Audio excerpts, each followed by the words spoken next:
Today is 2 July 2022, and you know that the situation in our economy is a bit tough and tight and difficult, and most of companies and individuals are struggling. We know that these things do happen, but there's nothing anomalous about what is happening in Zimbabwe. So many other countries have faced similar challenges. You can go back to America in the late 20s when it had a serious economic depression, but it was able to come out of that depression and became one of the best economy in the world, and also the leading economy in the world right now. Although China is trying to catch up, but we know that the States was once in that very precarious position. We can talk of South Korea, which was once a donor-dependent country, which was able to turn around its fortunes to becoming a donor country. And Korea now, South Korea is one of the most powerful, most successful economies. And they've got a formula that they used. I know this because at one time we met one of our South Korean envoy to Zimbabwe. It's an ambassador. And he gave a story about how South Korea was able to turn around its fortunes. We know Germany once went into a very serious economic tailspin, and it had a very huge, inflation, where they were also talking about very huge numbers. Our neighbors in Zambia and Malawi were at some time worse than us, but now they are better than us. So there's nothing really anomalous. But what is anomalous is our responses to some of this situation. So in our case, I think the big challenge is that as Zimbabweans, we are not yet at a point where we can work together and look at the economy from the same perspective as people who are facing the same challenge. We are in sixes and sevens. That's what I talk about, organization. So again, back to my meta formula, which I always say is the critical one that we need for us to bring our economy back to sustained growth or sustained pathway out of our country personal situation. So I talk about these 8 pillars. The first one being people, that the economy, the backbone of the economy is people. It's not natural resources, it's not agriculture, it's not all these things that we think they are. It's the people. Then the second one is leadership. And when I talk about leadership, I'm talking about not just political leadership. I'm not talking about individuals. I'm talking about leadership as the concept, as the model, and the practice, and also the structure of leadership within our economy, especially the economic leadership structure. And then I talk about entrepreneurship and management.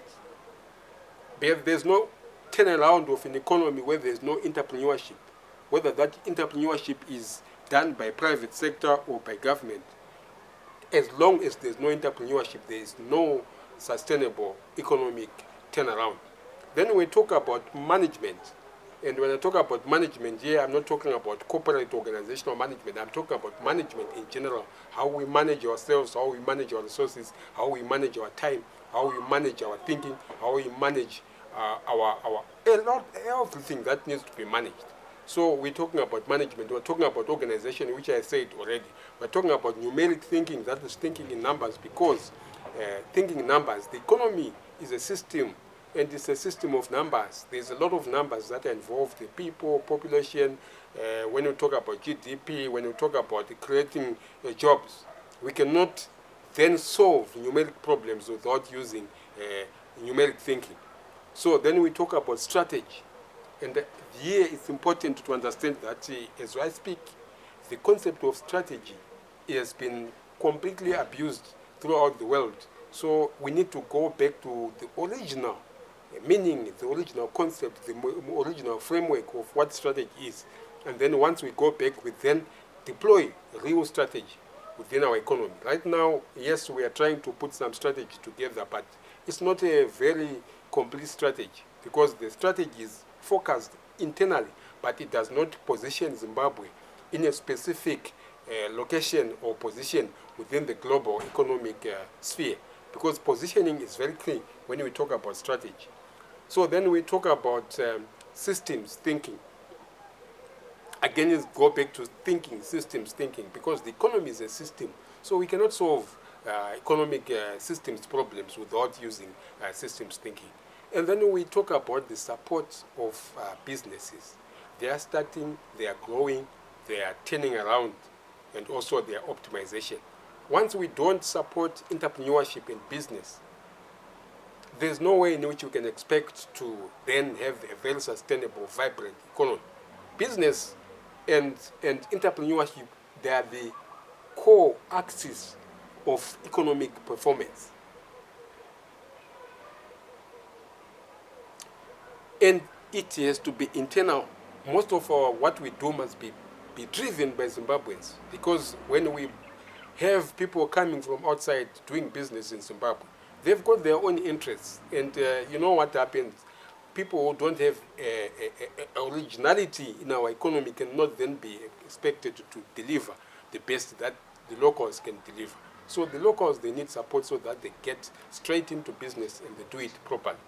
Then there are other issues that we talk about: the culture of innovation, the culture of integrity, the culture of honesty.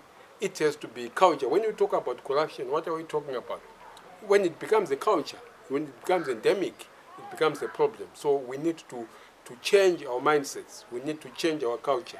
We need also to create the right atmosphere where people can thrive as individuals, teams, organizations, companies, and families. So these are some of the pillars that I believe no matter what we can do, if we don't put these pillars in place and we don't build our economy on these pillars, then we are not going to be able to bring about the kind of economic recovery and economic turnaround that we need. We have the resources, yes, I know. We have the endowments, yes, we know. We cannot continue talking about what we already know. We know that we have these things. What is lacking, what is stopping us, is these pillars. We are not then focusing on these pillars. First of all, the people.